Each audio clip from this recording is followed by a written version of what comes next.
दोस्तों आज की कहानी भी एक सीरियल किलर के ऊपर है। ये अमेरिका का एक खूंखार सीरियल किलर था। इसने 50 महिलाओं के साथ दरिंदगी और 10 महिलाओं का मर्डर किया था। इसने 1984 में 8 महीनों के अंदर ही 10 महिलाओं का खून कर दिया था। और इसकी एक खास बात यह है कि इसका जो आखिरी शिकार था एक 17 साल की लड़की जो इसके चंगुल से बच निकली थी, उसी ने इसका कच्चा चिट्ठा खोल दिया था। मतलब उसी ने इसको पकड़वा दिया था। इस कहानी के बारे में मैं आपको सब कुछ बताऊंगा, तो चलिए शुरू करते हैं। ये कहानी है बॉबी जो लोंग के बारे में। बॉबी जो लोंग का जन्म 14 अक्टूबर 1953 को वेस्ट वर्जीनिया के केनोवा में हुआ था। बॉबी के शुरुआत से ही अपनी मां के साथ बिल्कुल भी अच्छे संबंध नहीं थे। इसके बचपन में इसके साथ बहुत ज्यादा एक्सीडेंट भी हुए थे और इन्हीं एक्सीडेंटों में इसके सिर पर काफी बार चोट लग चुकी थी। ये किशोर अवस्था तक आते आते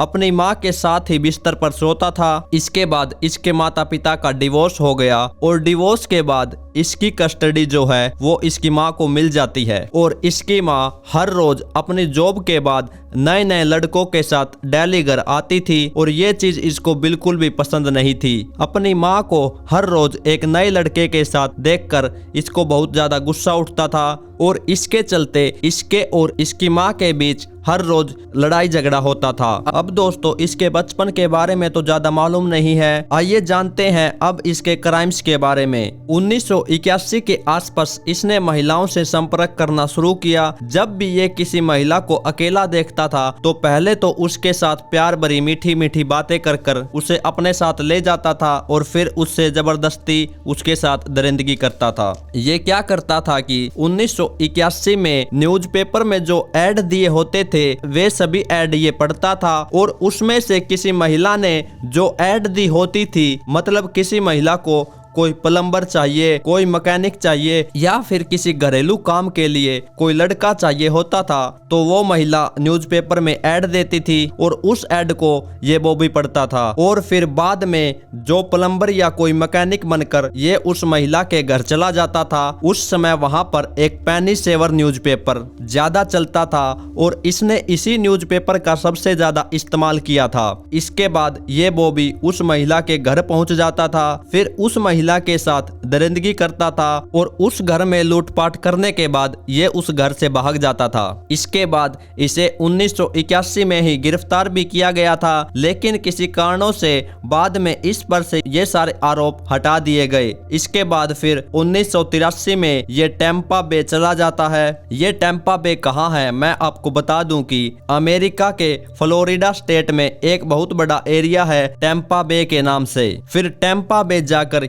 ये 1984 में ये अपना पहला खून करता है। ये एक 20 साल की लड़की आर्टिस एंड विक का पहले तो बलात्कार करता है, फिर गला घोट कर उसे मार देता है। अगले दिन फिर जब उस लड़की की लाश मिलती है जो कि एक बहुत ही बुरी हालत में मिली थी, फिर अगले आने वाले 8 महीनों तक ये करीब 10 महिलाओं का रेप करने के बाद उन्हें मार देता है। और इसने ये सारे के सारे जुर्म टैंपा बे इलाके में ही किए थे। ये विक्टिम्स की लाश को ऐसी सुनसान जगह पर फेंकता था जहां पर कोई आता जाता नहीं था। फिर काफी दिन बाद या कभी कभी तो महीनों लग जाते थे उस लाश को ढूंढने में। और ये आमतौर पर उन्हीं महिलाओं को शिकार बनाता था जो आमतौर पर अकेली रहती हो या फिर ऐसी कोई महिला जो सुनसान इलाके में किसी का वेट कर रही हो। लेकिन दोस्तों इसके क्राइम्स का भी अंत होने वाला था और जिस दिन ये अपना अंतिम शिकार करता है, ये क्या करता है, ये एक लड़की को किडनैप करता है और उस लड़की का नाम होता है लिसा मैकेवी। उसकी उम्र उस समय मात्र 17 साल की थी। 3 नवंबर 1984 को वो लड़की एक बार के पास से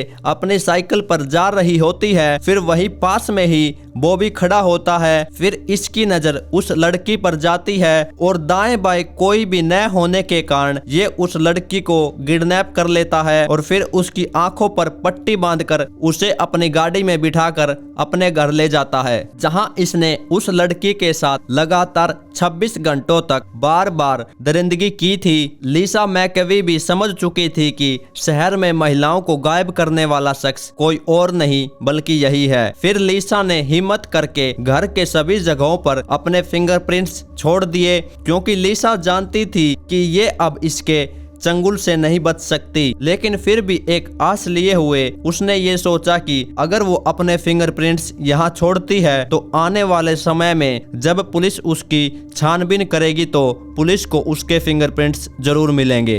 अब 26 घंटे के बाद बॉबी ने लिसा को छोड़ दिया। बॉबी ने लिसा को एक सुनसान जगह पर छोड़ा था। उसके बाद लिसा फिर सीधा पुलिस के पास गई और फिर उसने अपनी आप बीती पुलिस को बताई। लिसा ने बॉबी के बारे में बहुत डिटेल से पुलिस को बताया था। फिर पुलिस को भी समझने में ज्यादा समय नहीं लगा। लिसा ने यहाँ तक बॉबी की गाड़ी की बारीक से बारीक जानकारी भी पुलिस को बताई कि गाड़ी का रंग कैसा था, उसके नंबर प्लेट्स वगैरह वगैरह, ये सब बातें उसने पुलिस को बताई। अब पुलिस का सबसे अहम सबूत था कि जितने भी पुलिस को लाशें मिली थी उनके पास से पुलिस को रेड फाइबर्स मिले थे। तो लिसा ने पुलिस को इसके बारे में भी बताया। जो रेड फाइबर्स थे वो बॉबी की कार के फ्लोर मैट की रेड फाइबर्स थी। अब दोस्तों आप सोच रहे होंगे कि बॉबी ने लिसा को जाने क्यों दिया, उसका मर्डर क्यों नहीं किया। उसको पता था कि अगर वो लिसा को छोड़ देगा तो एक न एक दिन पुलिस उसको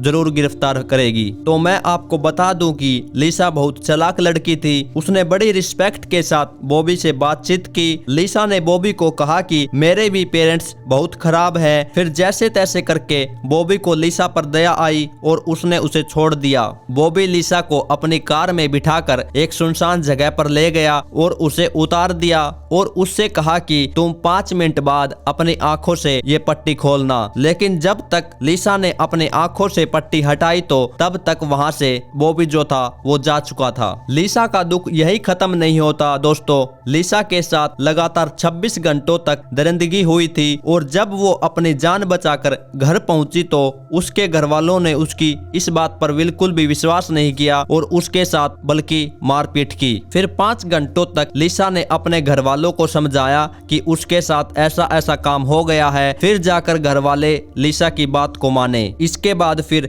16 नवंबर 1984 को बॉबी को गिरफ्तार किया जाता है। पुलिस को सबूतों के आधार से पता चल गया था कि शहर में 10 महिलाओं का खून भी इसी ने किया है, लेकिन ये अपना जुर्म कबूल नहीं कर रहा था। फिर पुलिस ने इससे सख्ती से पूछताछ की और फिर बॉबी टूट गया। फिर इसने कबूल लिया 10 महिलाओं के खून को। इसके केस में सबसे अहम सबूत ये था कि जो रेड फाइबर था और लिसा के बयानों के दोनों चीजों को मिलाकर एकदम पक्का केस बन गया था इसके खिलाफ। फिर 24 सितंबर 1985 को बॉबी को सभी जुर्मों में दोषी ठहराया जाता है और इसको बिना पैरोल के आजीवन कारावास की सजा सुनाई जाती है। और इसके ठीक 1 साल बाद ही इसकी सजा को बदलकर सन 1986 में इसे मौत की सजा दे दी जाती है। मौत की सजा देने के बाद भी इसे 33 सालों तक जेल में रखा गया। फिर जाकर 23 अप्रैल 2019 को बॉबी को एक घातक इंजेक्शन द्वारा मार दिया जाता है और फिर